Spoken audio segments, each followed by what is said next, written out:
L'équipe, il n'y a rien de plus débile que d'acheter du Bitcoin. Les gars, on va parler de ça aujourd'hui. Vous savez que j'aime bien les titres un peu trash, mais c'est vraiment important. Je vais vous donner ma vision du bordel en ce moment. On reviendra sur l'altcoin du jour. On va parler beaucoup de choses. Et puis pour tous ceux qui l'ont pas vu, je vous ai sorti le top crypto. Qui peut faire encore x50. Encore une fois, je fais le disclaimer du disclaimer de la vidéo. Faites attention à vous, les gars.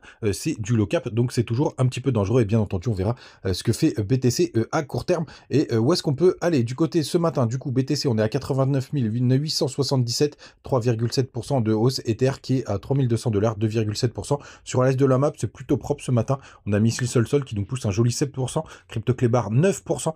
Des belles perfs des shitcoins ce matin. ADA et Shiba 11%.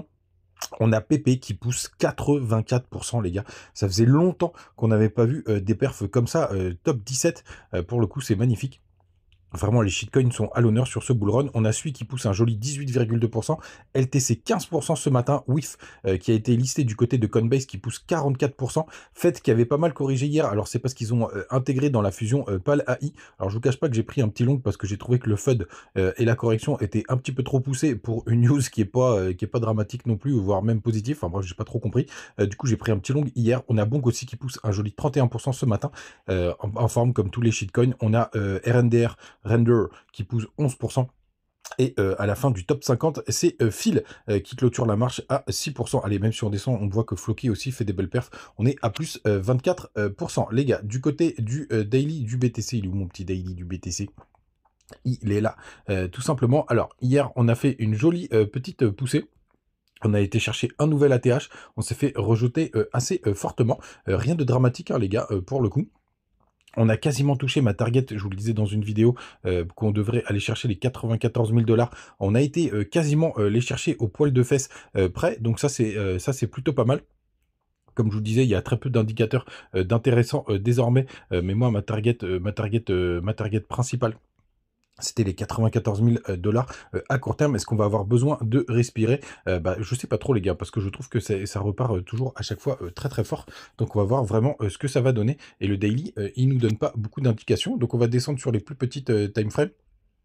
Et vous voyez, en une heure, pour l'instant, on est en train de stabiliser, pour le coup, du côté de Binance notamment. Et ça, c'est plutôt pas mal parce que, vous savez, BTC, il a besoin de stabiliser. Et surtout, hier, quand j'ai vu cette petite correction, je me suis dit qu'on allait bien rechercher ce petit W qu'on était en train de faire en une heure. Il existe aussi en 4 heures, on le voit bien, avec des clôtures qui restent au-dessus de la neckline. Donc est-ce qu'on avait besoin de faire un petit pullback? Ce que je remarque, c'est que ces derniers temps, dès qu'on a une petite correction, pour le coup, c'est pour mieux repartir et laisser un minimum de personnes monter dans le train. Mais pour l'instant, c'est vraiment très très propre ce qu'on a du côté de notre ami BTC. Alors, ce qui est impressionnant, c'est que tout simplement, il a quand même emmené pas mal, enfin, il a très peu emmené les alts avec lui, hein. C'est surtout les shitcoins qui performent. Du côté des fundings, on est retombé à 0,01%. Donc ça, c'est plutôt une bonne nouvelle. C'est pareil d'ailleurs du côté d'ETH. On a encore des cryptos qui sont hyper spéculés. On le voit avec des fundings qui sont quand même assez importants.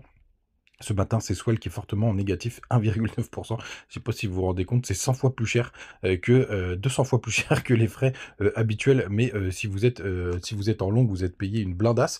On a eu ce matin, on est à 700 millions de liquidation. Hier, je vous le poussais du côté de Twitter, n'hésitez pas à me rejoindre. Il y avait 24 heures entre les deux trades où on a eu, entre les deux threads, pardon, des 1 milliard de liquidation.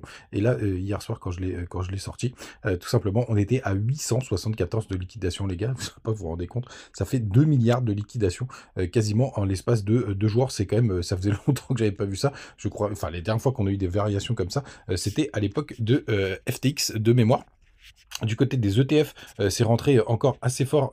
Du côté de Bitcoin, c'était le 12. C'était le 12 et le 13, on a fait 500 millions d'entrées d'inflow positif. Donc c'est encore beaucoup de poussée du côté des ETF, hein. On voit vraiment que ça FOMO très très fort. Du côté d'Ether, on a eu une des belles entrées encore hier avec 45 000 Ethers. Le record est à 92 000, donc quand même très très propre, hein, de ce côté-là. Donc les gars, pour le coup, moi je vois que des news plutôt boule qui sont en train d'apparaître. Donc les gars, je trouve totalement débile d'acheter du Bitcoin maintenant et on va faire très très simple, on va analyser pourquoi. Les gars, quel est votre target de BTC pour ce bull run? Moi, je vous l'ai dit plusieurs fois. Ma première target, elle se situe aux 130 000 $. C'est là où pour moi, on pourrait avoir un gros blocage et je serais pas surpris qu'on aille toucher uniquement cette target et ma target max. Bah, tout simplement, d'ailleurs c'est 130 000 $, c'est l'extension 161.8, hein, vous voyez, elle est là, 129 718, donc j'ai pris le bottom de 2018 avec le top de 2021 et qui revient chercher le bas de 2000, c'était 2022 pour faire mon extension de Fibonacci. Et vous voyez les 161.8, il se situe aux 130 000 $, tout simplement. Et après, vous avez l'autre target qui pour moi est sur des extensions qui se situent entre les 170 000 et les 230 000 $. Donc ça veut dire qu'au maximum, je prévois un BTC à 200 000 $. Donc ça veut dire que c'est au maximum 1 x 2. Alors franchement les gars, je trouve vraiment débile de rentrer sur BTC pour un potentiel x2, alors qu'à la baisse, on a quand même désormais beaucoup plus d'espace et justement de diviser son investissement. Donc le risk-reward, pour moi, il est tout pourri de rentrer sur BTC. Et ensuite, Bitcoin dominance. Alors, il a fait un nouveau plus haut hier, hein, c'est vrai, mais on se fait totalement rejeter. Et franchement, les gars, pour moi, on arrive vraiment sur des zones. Alors, effectivement, vu ce qui s'est passé ces derniers temps, c'est quand même assez impressionnant et on se demande vraiment s'il va y avoir l'alt season. Mais là, on est en train de chercher des tops. Alors, évidemment, on peut monter jusqu'au 70, tout simplement, mais le risk reward pour moi est totalement pourri. Et sur cette zone, les gars, bah, pour moi, bah, tout simplement, je trouve complètement stupide d'acheter du Bitcoin maintenant, bah, parce que tout simplement, bah, le risk reward est très mauvais, et je préfère aller, par exemple, rien que sur Ether.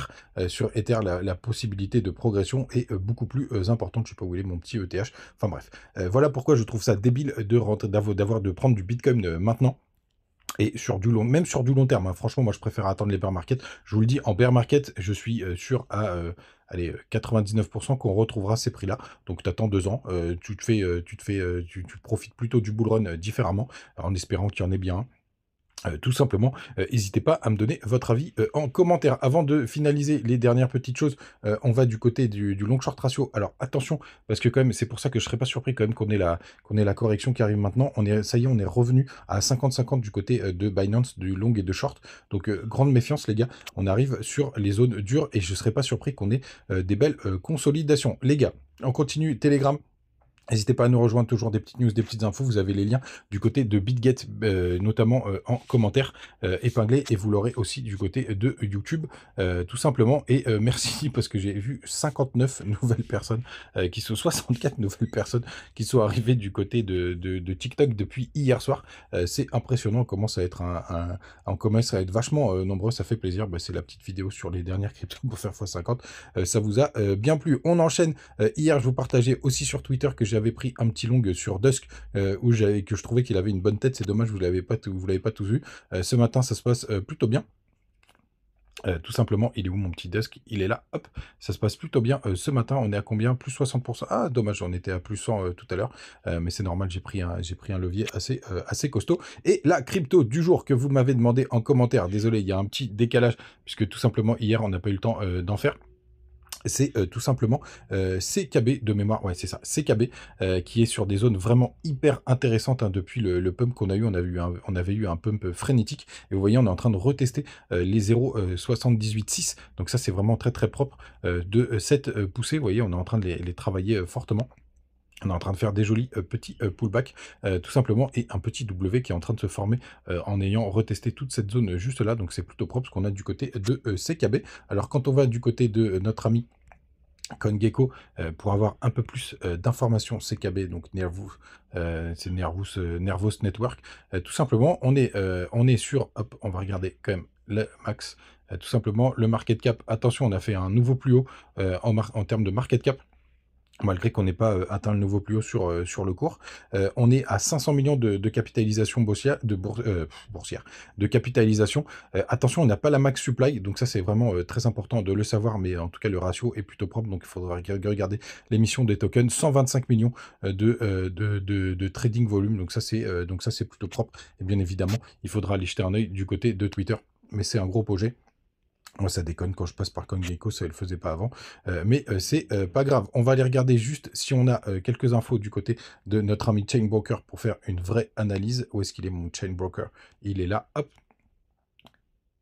et ça va marcher, je l'espère. Et on va voir si on a quelque chose. Hop, CKB.